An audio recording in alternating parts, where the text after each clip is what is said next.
Welcome to Zwida Media. If you're new to this channel, please subscribe. Don't forget to like, comment, and share.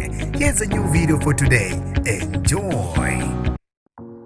Sanibonani nginibingelele ngiphinde nginamukele kuzo zonke izindawo kuphi nakuphi la nibona khona le video. Kanti ke manje ngokuqala usijonele likhasi wamulekile igama lami ngusibonga konke wakandwande. Mawuthanda ke ungangibiza intatheli ka YouTube. Ngicela usubscribe uphinde ucindeze nebell khona YouTube angeka kuvalele ngaphandle ngaso sonke isikhathi mangifaka ehamba phambili kanye nesematheni. Futhi ke ungakhohlwa nokungilandela lapha enkundleni yokuxhumana ku Instagram @zwide_media. Ukale ngazonke kubahlali baseNingizimu Afrika emva kokuzwakala kwendaba ezingezinhle kahle zokudlula koqweqwe lomlingisi Emhlabeni uMary TWALA.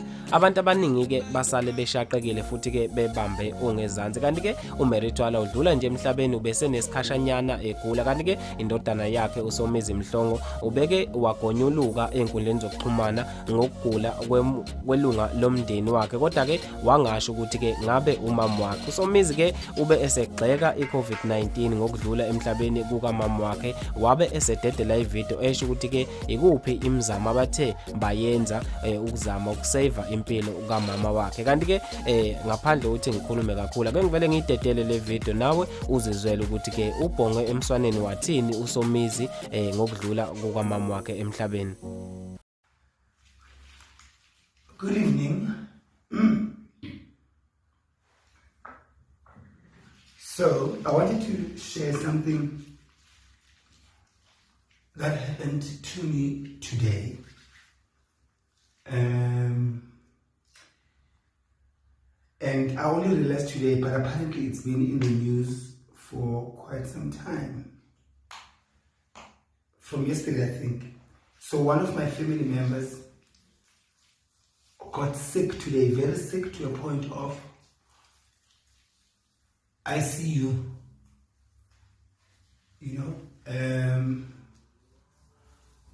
So we called the ambulance,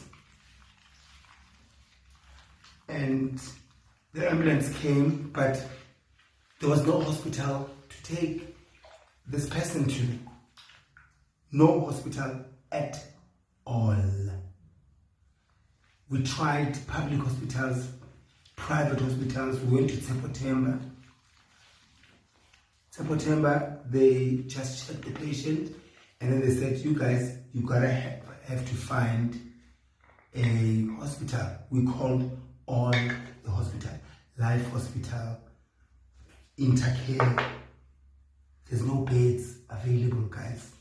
There are no beds available.